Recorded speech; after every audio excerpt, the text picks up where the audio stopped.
పేదవాడు గ్రామాలలో ఆత్మగౌరవంతో బ్రతకాలి, 10 మంది ముందు తలెత్తుకొని నిలబడాలి అని అంటే ప్రతి పేదవాడికి సొంత ఇల్లు ఉండాలి అన్న ఆలోచన ఆనాడు ఇందిరమ్మ చేసి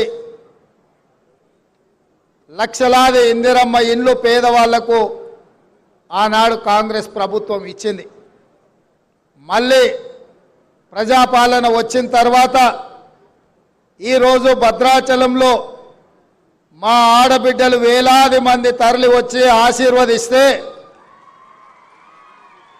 ఈరోజు మళ్ళీ ఇంత బ్రహ్మాండమైన కార్యక్రమం గృహ నిర్మాణ శాఖ మంత్రివర్యులు పొంగులేటి శ్రీనివాసరెడ్డి గారు, ఈ కార్యక్రమానికి ముఖ్య అతిథులుగా ఉప ముఖ్యమంత్రి బట్టి విక్రమార్క గారు, వ్యవసాయ శాఖ మంత్రి తుమ్మల నాగేశ్వరరావు గారు, మంత్రివర్యులు ఉత్తమ్ కుమార్ రెడ్డి గారు, కోమటిరెడ్డి వెంకటరెడ్డి గారు, దుద్దిల్ల శ్రీధర్ బాబు గారు, కొండా సురేఖమ్మ గారు, సీతక్క గారు, మిత్రుడు పొన్నం ప్రభాకర్ గారు, మంత్రివర్గ సహచరులు, ఖమ్మం జిల్లాల శాసనసభ్యులు,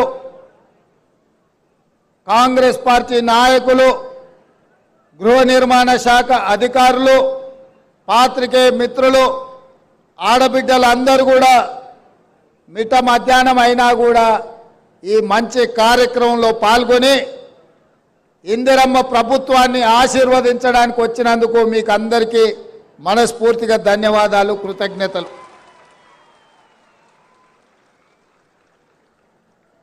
ఇల్లాలిని చూడు ఇల్లుని చూడు అన్నారు. ఇల్లాలి ముఖంలో సంతోషం ఉంటే ఆ ఇల్లు బాగున్నట్టే లెక్క. ఇంటి పెత్తనం ఆడబిడ్డ చేతిలో ఉంటే ఆ ఇల్లును చక్కదిద్దే బాధ్యత ఆడబిడ్డ తీసుకుంటుంది. అందుకే ఈరోజు ఇందిరమ్మ ఇండ్లు తెలంగాణ రాష్ట్రంలో దాదాపుగా 4.5 లక్షల ఇండ్లు 22,500 కోట్ల రూపాయలతోని పేదవాళ్ళు ఆత్మగౌరవంతో బ్రతకాలి, ఇందిరమ్మ ఇల్లు ఇవ్వాలి అన్న ఆలోచనతోని ఈరోజు ఈ కార్యక్రమం తీసుకున్నాం. ఈ ఇందిరమ్మ ఇల్లు ఇంటాయన పేరు మీద కాదు, మా ఆడబిడ్డల పేరు మీదనే ఇవ్వాలి అని చెప్పి ఇవాళ మన ప్రభుత్వం నిర్ణయం తీసుకున్నది. ఇంటి పెత్తనమే కాదు, ఇంటి పట్టా కూడా ఆడబిడ్డ పేరు మీద ఉండాలి. అప్పుడే ఆ ఇంట్లో వెలుగులు ఉంటాయి, ఆ ఇంట్లో పిల్లలు చదువుకుంటారు, ఆ ఇల్లు గౌరవంగా సమాజంలో బ్రతకగలుగుతారని మా ప్రభుత్వం నమ్మింది. నేను ఎక్కువ ఉపన్యాసానికి పోను. గత 10 సంవత్సరాలలో డబుల్ బెడ్రూమ్ ఇల్లు ఇస్తా అన్నాడు. 2014 ఎన్నికల కంటే ముందు డబ్బా ఇల్లు వద్దు, డబుల్ బెడ్రూమ్ ఇల్లు ముద్దు, కొడుకు కోడలుంటే యాడుంటారు, పండుగ పూట బిడ్డ అల్లుడు వస్తే ఏడవంటారు, గొర్రె పిల్లనో మేక పిల్లనో ఉంటే ఏడ కట్టేసుకుంటారు అని పేదవాళ్ళ కళల మీద కేసీఆర్ ఓట్ల వ్యాపారం చేసిండు. నిజంగానే ఇంతకాలం ఇల్లు లేక, కిరాయింట్లలో ఉండలేక, కిరాయి కట్టలేక, సొంత ఇల్లు ఉన్న గుడిసెలోనో పేద ఇంట్లోనో ఉండే ప్రతి పేదవాళ్ళు ఆలోచన చేసిండ్రు. అయ్యో కేసీఆర్ సార్ ఏదో చెప్తున్నాడు, నిజంగానే మనకి ఇల్లు ఇస్తే పండుగ పూట కొడుకు కోడలు కానీ బిడ్డ అల్లుడితోని సంతోషంగా గడపొచ్చని. ఒక్కసారి కాదు, చెప్పిన కథనే మళ్ళా చెప్పి ఎమ్మెల్యే ఎలక్షన్లు కావచ్చు, ఎంపీ ఎలక్షన్లు కావచ్చు, సర్పంచ్ ఎలక్షన్లు కావచ్చు, ఎంపీడీసీ ఎలక్షన్లు కావచ్చు, 2 సార్లు 10 ఏళ్ళు పదే చెప్పిందే చెప్పి తెలంగాణ ప్రజల్ని మోసం చేసి ఇక తెలంగాణ ప్రజలు ఆయన మోసానికి ఆయన అబద్ధాల మాటలకు కాలం చెల్లింది అని చెప్పి మొన్న జరిగిన శాసనసభ ఎన్నికల్లో కేసీఆర్ను బీఆర్ఎస్ను బొందబెట్టి ఇందిరమ్మ రాజ్యం తెచ్చుకున్నారు. అందుకే ఈరోజు ఇచ్చిన మాట నిలబెట్టుకోవడానికి ఇంత బ్రహ్మాండమైన కార్యక్రమం ఇవాళ ఖమ్మం జిల్లాలో భద్రాద్రి రామచంద్రుడి ఆశీర్వాదంతో ప్రారంభించుకున్నాం. ఇవాళ కాంగ్రెస్ పార్టీకి ఖమ్మం జిల్లాకు ఒక బలమైన బంధం ఉన్నది. ఈరోజు ఈ కార్యక్రమంలో సిపిఐ శాసనసభ్యులు సాంబశివరావు గారు కూడా పాల్గొన్నారు. ఈ ఖమ్మం జిల్లాలో ఒకనాడు కమ్యూనిస్టులు కాంగ్రెస్లు ఎంత వైరుధ్యం ఉన్నా, ఎన్నో రకాల ఇబ్బందులు వచ్చినా, కొట్లాడుకున్నా ఈరోజు కలిసి ఖమ్మం జిల్లాను అభివృద్ధి చేయాలని ఆలోచన చేస్తున్నారు. ఈ ఖమ్మం జిల్లా కార్యకర్తలు ఎన్ని కేసులైనా తట్టుకున్నారు, ఎన్ని ఇబ్బందులు వచ్చినా నిలబడ్డారు. 2014లో ఈ జిల్లాలో టీఆర్ఎస్కి ఇచ్చింది ఒకటే సీటు, 2018లో ఒకటే సీటు, ఇవాళ కూడా ఇచ్చింది ఒకటే సీటు. అంటే మొదటి నుంచి జిల్లా ప్రజలు కేసీఆర్ను నమ్మలే. కేసీఆర్ మాటలకు ఇక్కడున్న ప్రజలు ఎవరు లొంగలే. అందుకే ఇవాళ ఈ మంచి కార్యక్రమాన్ని ఖమ్మం జిల్లా నుంచే మొదలు పెట్టాలని ఇవాళ ఇక్కడ మొదలు పెట్టినాం. ఇక్కడ వచ్చినప్పటి నుంచి స్థానిక శాసనసభ్యులు వెంకట్రావు గారు కానీ, పోడెం వీరయ్య గారు కానీ, పొంగులేటి శ్రీనివాసరెడ్డి గారు కానీ 5 గ్రామాల గురించి చెప్తున్నారు. తుమ్మల గారు రాములవారి గుడి అభివృద్ధి గురించి చెప్తున్నారు. అదేవిధంగా గోదావరి జలాలు మీకు ఉప్పొంగి మీ ఊర్లలోకి, మీ ఇళ్లలోకి వస్తున్నాయి, మీకు రీటైనింగ్ వాల్ కట్టాలని ప్రభుత్వం వచ్చిన ఎంబడే మొట్టమొదట టెండర్ ఉత్తమ్ కుమార్ రెడ్డి గారు మీ ప్రాంతానికి మంజూరు చేసి మీకు ఆ రీటైనింగ్ వాల్ కట్టడానికి 500 పైచిలకు కోట్ల రూపాయలు ఇవాళ మంజూరు చేయడం జరిగింది. ఎందుకంటే మీ కష్టాలు తెలిసిన ప్రభుత్వంగా మీ కష్టాలు తీర్వాల్సిన బాధ్యతతోనే ఇవాళ కార్యక్రమాలు తీసుకున్నాం. అందుకే మిత్రులారా, ఆనాడు రాజశేఖర రెడ్డి గారు ఉన్నప్పుడు ఇచ్చిన ఇందిరమ్మ ఇండ్లే ఈరోజు గ్రామాలలో పేదవాళ్ళు ఉన్నారు. కానీ మరి ఆ ఎల్లా 2 ఏళ్ల పిల్లగాడు ఇవాళ 25 ఏళ్ళకు వచ్చిండు, పెళ్ళి అయింది, ఆయనకు కూడా పిల్లలయ్యే పరిస్థితి వచ్చింది. మరి తల్లిదండ్రులు, పిల్లలు, పెళ్ళైనోళ్ళు, కుటుంబం పెద్దగా అయినప్పుడు పిల్లలకు కూడా సొంత ఇండ్లు కావాల్సిన పరిస్థితి. పేదవాళ్ళు ఇవాళ పిల్లలకు పెళ్లి చేస్తే వాళ్ళు కూడా ఆత్మగౌరవంతో బ్రతకాలని ఆలోచన చేస్తారు. అందుకే ప్రతి శాసనసభ నియోజకవర్గానికి 3500 ఇండ్లు ఇచ్చి పేదవాళ్లకు ఇవాళ అందుబాటులోకి మన ప్రభుత్వం ఇందిరమ్మ ఇండ్లు తీసుకొచ్చింది. మిత్రులారా, ఇవాళ ఆలోచన చేయండి. ప్రభుత్వం వచ్చి 92 రోజులైంది. వచ్చిన 48 గంటల్లోనే ఆడబిడ్డల్ని ఆర్టీసీ బస్సుల్లో ఉచితంగా రాష్ట్రంలో ఏ మూలకెళ్ళినా అనా పైసా ఖర్చు లేకుండా ఇవాళ కార్యక్రమాన్ని చేపట్టడం జరిగింది. ఇప్పటికి దాదాపుగా పొన్నం ప్రభాకర్ గారి నేతృత్వంలో 24 కోట్ల పైచలకు ఆడబిడ్డలు ఆర్టీసీ బస్సుల్లో ఉచితంగా ప్రయాణం చేయడం జరిగింది. అదేవిధంగా పేదవాడికి వైద్యం అందక సర్కారు దవాఖానకో ప్రైవేటు దవాఖానకో పోతే మళ్ళీ ఇంటికి వస్తాడో రాడో అనే అనుమానం ఉండే. అట్లాంటిది ఇలా పేదల ఆరోగ్యాన్ని బాగు చేయడానికి రాజీవ్ ఆరోగ్యశ్రీ పథకం ద్వారా 10 లక్షల రూపాయలు పేదవాళ్ళ వైద్యానికి ఈనాడు మన ప్రభుత్వం ఇచ్చింది. ఇక గ్యాస్ పొయ్యి సిలిండర్ గురించి నేను చెప్పాల్సిన అవసరం లేదు, మీకు తెలుసు. ఆ ఎల్ల కట్టెల పొయ్యితో కన్నీళ్లతో వంటలు వండలేక కట్టెల పొయ్యిలో ఊది ఆ పొగ ఊపిరితిత్తుల్లోకి పోయి క్యాన్సర్ వచ్చి ఆడబిడ్డలు చచ్చిపోతుంటే ఆడబిడ్డల కన్నీళ్లు తుడవడానికి సోనియమ్మ దీపం పథకం ద్వారా మీకు గ్యాస్ పొయ్యి సిలిండర్ ఇచ్చి 400 రూపాయలకే మీకు ఆ ఎల్ల సిలిండర్ ఇచ్చారు. మరి వెనక్కి తిరిగి చూస్తే 15 ఏళ్ళల్లో మోడీ గారు వచ్చిండ్రు, కేసీఆర్ గారు వచ్చారు. 400 ఉండే సిలిండర్ 1200 రూపాయలు అయింది. అవునా అక్క? అంతేనా? కేసీఆర్ మోడీ ఏం చేసిరా అంటే 400 ఉన్న సిలిండర్ 1200 చేశారు. 55 రూపాయలు ఉన్న పెట్రోలు 110 రూపాయలు చేశారు. 50 రూపాయలు ఉన్న డీజిల్ 100 రూపాయలు చేశారు. వీళ్ళిద్దరు కలిసి చేసిన ఘనకార్యం ఏందంటే 400 సిలిండర్ 1200 చేశారు. అందుకే ఎన్నికలప్పుడు స్పష్టంగా మళ్ళీ గ్యాస్ పోయి సిలిండర్ అటక మీద పెట్టి కట్టెల పొయ్యికి వెళ్తున్న మా ఆడబిడ్డల్ని ఆదుకోవాలని కట్టెల పొయ్యి వద్దు 500 రూపాయలకే ఆడబిడ్డలకు సిలిండర్ ఇస్తామని మాట ఇచ్చి ఇవాళ ఆ కార్యక్రమాన్ని కూడా పెద్ద ఎత్తున మనం ప్రారంభించుకున్నాం. అదేవిధంగా వ్యవసాయానికే ఉచిత కరెంటు ఉన్నది, భూమి లేనోళ్లకు మరి కష్టాలు లేవా, మీరెందుకు వాళ్ళ గురించి ఆలోచన చేస్తలేరు అని బట్టి విక్రమార్క గారు ఆదిలాబాద్ నుంచి ఖమ్మం వరకు పాదయాత్ర చేసినప్పుడు పేదోళ్ళు వారి దృష్టికి తీసుకొచ్చారు. నేను కూడా ఈ భద్రాచలానికి వచ్చి పాదయాత్ర చేసిన, ఇల్లందులో చేసిన, ఈ ప్రాంతానికి వచ్చినప్పుడు పేదలు మాకు గుర్తు చేసిండ్రు, అయ్యా భూమి ఉంటేనే ఉచిత కరెంటు అంటారు, మరి మా ఇంటి కరెంటు బిల్లులు మేము కట్టలేకపోతున్నామన్నారు. అందుకే ఆలోచన చేసి ప్రతి పేదవాడి ఇంటికి 200 యూనిట్లు ఉచితంగా కరెంటు ఇచ్చి మీరు టీవీ పెట్టుకున్నా, మీరు ఫ్యాన్ వేసుకున్నా, మీ ఇంట్లో ట్యూబ్ లైట్ పెట్టుకున్నా కరెంటు బిల్లు కట్టాల్సిన పని లేదు.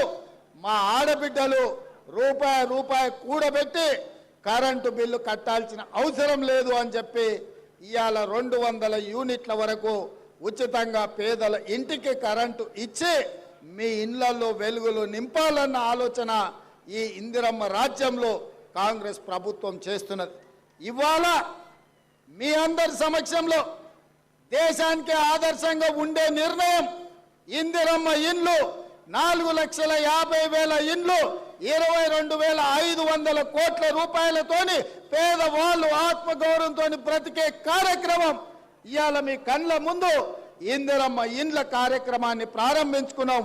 ఇది గొప్ప కార్యక్రమం, పేదవాళ్లకు న్యాయం జరిగే కార్యక్రమం. దీనికి సహకరించిన మంత్రులందరికీ మా ఆడబిడ్డలు పెద్ద ఎత్తున చప్పట్లు కొట్టి మద్దతు పలకండి. ఇల్లు వస్తే ఇంటామనే సంతోషంగా ఉంటుంది. ఇంటాయన అక్కడక్కడ తిరిగి వస్తాడు, సాయంత్రం బెల్ట్ షాప్ కాడికి పోయి వస్తాడు.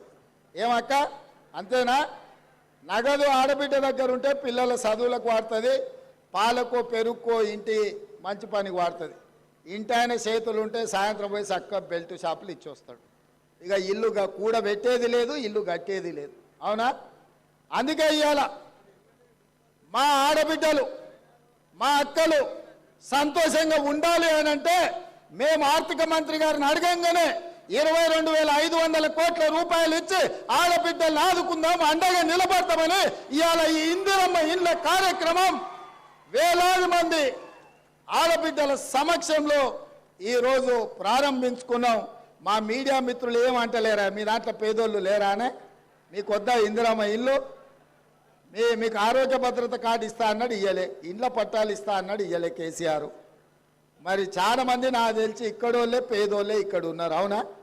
మీకు కూడా ఇస్తాను నాయన, జర గట్టిగా సప్పట్లు కొట్టూరి మా అక్కలతో పాటు. పోయినోళ్ళలాగా వాళ్ళ పార్టీ కనుగ కప్పుకున్నాం అనుకో, లేకపోతే వాళ్ళ పార్టీలో ఉన్న నాయకులకు కోట్లాది కోటీశ్వరులకు ఇల్లు ఇయ్యం, పేదోళ్ళకే ఇస్తాం. నిజమైన అర్హులైన వాళ్ళకే, లబ్ధిదారులకే ఇందిరమ్మ ఇల్లు ఇస్తామని చెప్పి నేను ఈ సందర్భంగా తెలియజేస్తున్నా.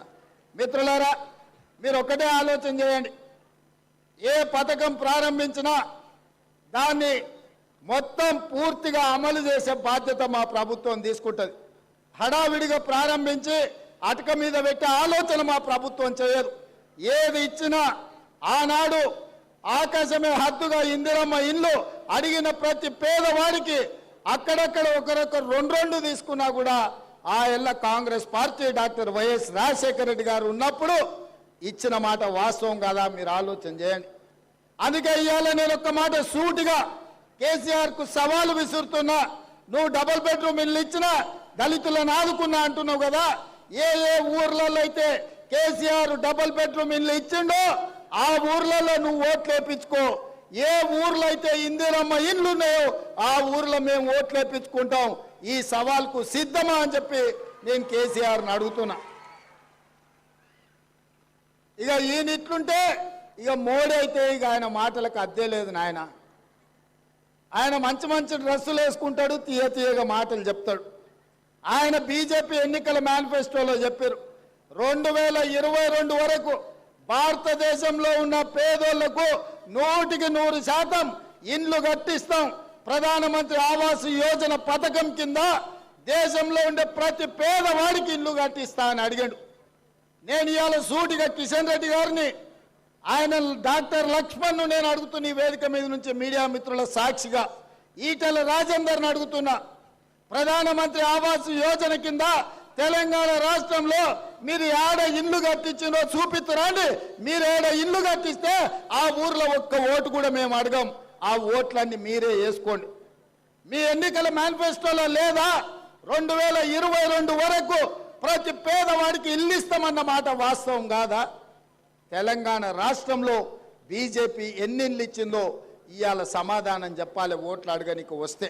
అదేవిధంగా బీజేపీ నాయకుడు నరేంద్ర మోడీ గారు అన్నారు, రైతుల ఆదాయాన్ని రెండింతలు చేస్తాం 2022 వరకు అని అన్నాడు. ఇవాళ పెట్టుబడి దక్కక లక్షలాది మంది రైతులు ఆత్మహత్యలు చేసుకున్నారు. ఢిల్లీ సరిహద్దుల్లో ఇవాళ రైతులు దీక్ష చేస్తుంటే, కనీసం మద్దతు ధర కోసం కొట్లాడుతుంటే తుపాకీ తూటాలు పేల్చి ఇవాళ అక్కడ ఢిల్లీలో రైతులను బలి తీసుకున్నది నరేంద్ర మోడీ ప్రభుత్వం అని నేను ఈరోజు ఆ ప్రభుత్వం మీద నేను ఆరోపణ చేస్తున్నా. అదేవిధంగా స్విస్ బ్యాంకులో నల్లధనము లక్షలాది కోట్ల రూపాయలు ఉంది. అవన్నీ తెచ్చి ప్రతి పేదవాడి ఖాతాలో 15 లక్షల రూపాయలు వేస్తా అని అన్నాడు నరేంద్ర మోడీ. మా పేదోళ్ళకు కాదు, ఈ మీడియా మిత్రుల కన్నా ఎవరికన్నా ఖాతాలో ఒక్క రూపాయి నన్ను వేసినాడా? మరి ప్రతి పేదవాడి ఖాతాల 15 లక్షలు వేస్తా అన్నాడు. 15 పైసలు కూడా వేయలే, అనా పైస కూడా వేయలేదని నేను ఈ సందర్భంగా చెప్పదలుచుకు. ఇదే కాదు, 2014 ఎన్నికల సందర్భంగా చెప్పిండు, ప్రతి సంవత్సరం 2 కోట్ల ఉద్యోగాలు ఇస్తా అన్నాడు. 10 ఏళ్ళైంది మోడీ గారు ప్రధానమంత్రి అయి 20 కోట్ల ఉద్యోగాలు ఇవ్వాలి.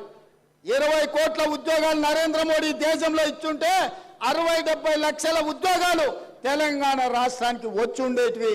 మరి ఈరోజు మన మొత్తం నిరుద్యోగ సమస్యనే తీరిపోతుండే.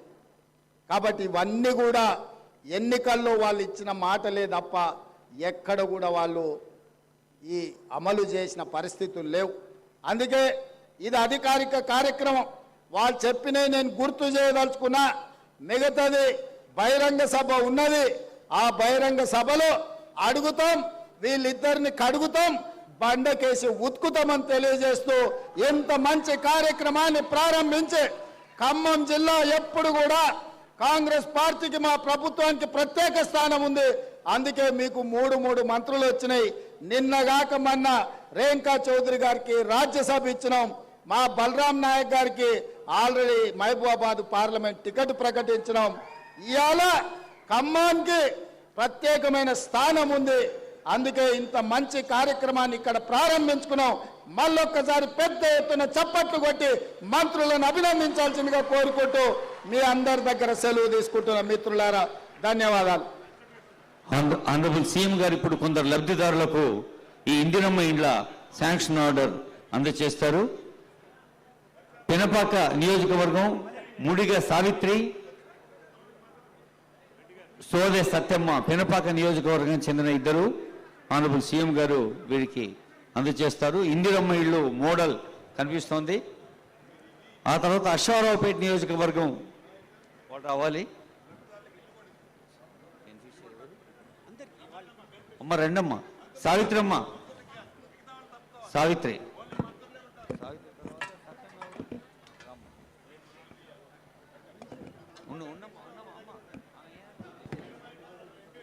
అమ్మ నువ్వు వెళ్ళు. సత్యమ్మ, తర్వాత అశ్వారావుపేట